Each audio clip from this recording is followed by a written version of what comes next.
안녕하십니까. 대전, 세종, 충남 뉴스입니다. 대전의 한 초등학교에서 1학년 학생이 교사에게 살해된 충격적인 사건, 오늘 집중적으로 전해드립니다. 피해자인 8살 김하늘 양은 돌봄 교실을 떠난 뒤 1시간 만에 불과 20m 떨어진 곳에서 처참한 모습으로 발견됐습니다. 충격과 안타까움이 더해지고 있는데요. KBS는 유족의 요청에 따라 피해 학생의 이름과 얼굴을 공개합니다. 첫 소식 한솔 기자입니다. 경찰이 추정하는 범행 시간은 어제 오후 4시 반부터 5시 사이입니다. 4시 반쯤 2층 돌봄 교실을 나간 김하늘 양을 1층에서 학원 차량 기사가 기다렸지만 감감무소식이자 돌봄 교실에 학생이 아직 내려오지 않았다는 추가 연락이 갔습니다. 김 양을 찾아 나선 학교 측에서도 행방을 모르자 4시 50분쯤 부모에게 연락이 갔습니다. 5시 15분, 딸이 실종됐다며 김 양 가족이 112에 신고했고 5시 23분, 경찰관이 학교에 도착해 가족, 교직원 등과 함께 일대 수색에 나섭니다.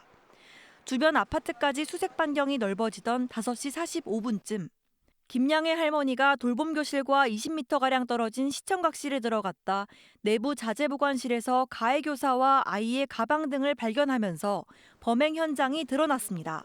어머니가 가셨을 때는 문이 안 잠겨 있는 상태여서 문을 열었고요. 너무 깜깜한 비품 창고다 보니까 어머니가 플래시를 켜서 보니까 아이의 가방과 물통을 확인하고 이후 경찰이 왔지만 시청각실 문은 잠겼고 억지로 문을 뜯어낸 뒤에야 흉기로 찔린 채 쓰러져 있는 김 양을 발견할 수 있었습니다. 돌봄 교실을 떠난 지 1시간 만에 일어난 비극입니다. A씨는 교과 전담 교사이긴 했지만 김 양을 가르친 적은 없었던 것으로 확인됐습니다. 경찰은 해당 교사가 현재 중환자실에서 치료를 받고 있어 진술이 어려운 상태라며 건강을 회복하는 대로 대면 조사에 나설 계획입니다. 경찰은 또 교사 A씨의 신상 정보를 공개하는 방안을 검토하고 있습니다. KBS 뉴스 한솔입니다. 앞서 보신 것처럼 김하늘 양은 마지막 행적지인 돌봄 교실 바로 인근에서 발견됐습니다. 김 양을 발견하는 데는 1시간 넘게 걸렸는데요. 속절없이 흐른 골든타임에 유족은 비통함을 감추지 못했습니다. 계속해서 최선중 기자입니다. 돌봄 교실을 떠난 뒤 김양의 행방을 알 수 없다는 소식을 들은 아버지는 당장 딸의 휴대전화와 연동된 어린이 보호 애플리케이션을 켰습니다. 김양의 휴대전화 위치를 추적하고 누군가 들을 수 있도록 알람 소리도 계속 울리도록 했습니다. 동시에 딸의 휴대전화를 통해 주변에서 나는 소리를 들었습니다. 여자의 거친 숨소리, 서랍을 여닫는 소리. 제가 알람을 울리니까 알람을 강제적으로 끄기 위해서 하늘이가 항상 가방 맨 앞주머니에 핸드폰을 넣고 다니는데 거기 열어서 강제적 종료하는 소리. 김양의 아버지는 위치 추적 결과 등을 토대로 아이가 학교에 있을 것으로 추정했지만 경찰의 수색은 인근 아파트로 향했습니다. 16번의 위치 추적 과정에서 휴대전화 위치가 아파트에서도 감지됐기 때문입니다. 아파트 위치도 나오고요. 그다음에 어린이집도 나오고 병설 유치원도 나옵니다. 이제 그런 부분을 다 수색하려고 보니까 비슷한 시각 교직원들도 수색에 나섰지만 범행 현장인 시청각실 내부 자재 보관실은 지나쳤습니다. 평소 잠금 장치가 돼 있어 출입이 제한된다는 이유였는데 그러는 사이 시간은 속절없이 흘러갔습니다. 1시간 동안 찾아다녔는데 하늘이를 못 찾았어요. 20m 거리입니다. 믿기지 않는 소식에 학생들과 주민들은 충격에 빠졌습니다. 우리 아이들한테 어떻게 설명을 해줘야 될지 너무 마음이 아파요. 그래서 집에 있지를 못하고 왔어요. 학교 앞엔 국화꽃과 메모가 놓인 가운데 종일 추모의 발길이 이어졌습니다. KBS 뉴스 최선중입니다. 김하늘 양을 살해한 교사는 책을 준다며 김 양을 유인해 범행을 저질렀다고 진술했습니다. 범행에 쓰인 흉기는 당일 직접 구매, 교내로 들여온 것으로 드러났습니다. 백상현 기자입니다. 상가 앞에 차량을 세우고 어디론가 향하는 여성. 7분여 뒤 검은 봉투를 들고 나타나 차량을 몰고 떠납니다. 하늘 양을 살해한 40대 교사는 범행 당일 인근 마트에서 흉기를 구입했습니다. 해당 교사는 어떤 아이든 상관없이 함께 목숨을 끊을 생각으로 범행을 저질렀다고 경찰에 진술했습니다. 돌봄 교실에 가장 늦게 남은 김양이 표적이 됐고 책을 준다며 시청각실로 유인했습니다. 어떤 아이든 상관없다. 같이 죽을 생각으로 맨 마지막에 가는 아이에게 책을 준다고 시청각실에 들어오게 하여 2018년부터 우울증 등의 치료를 받아온 가해 교사는 지난해 12월 6개월간 휴직을 냈다가 돌연 20여일 만에 복직했습니다. 일상생활이 가능할 정도로 회복되었다라는 소견이 붙어 있는 상황에서 그걸 신뢰할 수밖에 없었습니다. 이 교사는 복직 사흘 만에 학교에서 수업을 맡기지 않아 짜증난다고 말한 것으로 전해졌습니다. 그러다 지난 5일 업무용 컴퓨터를 부수는가 하면 이튿날엔 동료 교사의 팔을 꺾는 등 폭력성을 드러냈습니다. 범행 당일 오전 현장 조사를 나온 교육당국은 교사 분리 조치를 권고하고 가해 교사에게 교감 옆자리에서 업무를 보도록 했습니다. 그런데 같은 날 오후 8살 어린이가 학교 안에서 해당 교사로부터 무참히 희생되고 말았습니다. 대전시 교육청은 오는 14일까지를 애도 기간으로 정하고 해당 학교 학생들에게 응급 심리 상담 지원에 나섰습니다. KBS 뉴스 백상윤입니다. 경찰이 김하늘 양을 살해한 40대 여교사에 대해 강제 수사에 착수했습니다. 대전경찰청은 오늘 해당 여교사에 대한 체포와 압수수색 영장이 발부됨에 따라 여교사가 건강을 회복하는 대로 신병을 확보하고 여교사의 차량과 주거지, 병원 진료 자료 등을 확보해 범행 동기와 계획성 여부 등을 확인할 예정입니다. 한편 유가족이 기존 입장을 바꿔 김양의 부검에 동의하면서 내일 오전 부검이 실시될 예정입니다.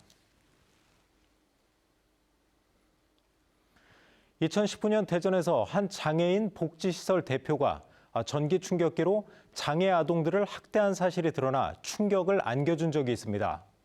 그런데 이 시설은 6년이 지난 지금까지도 비영리 민간단체 자격을 유지하며 대전시의 관리를 받고 있어 논란이 일고 있습니다.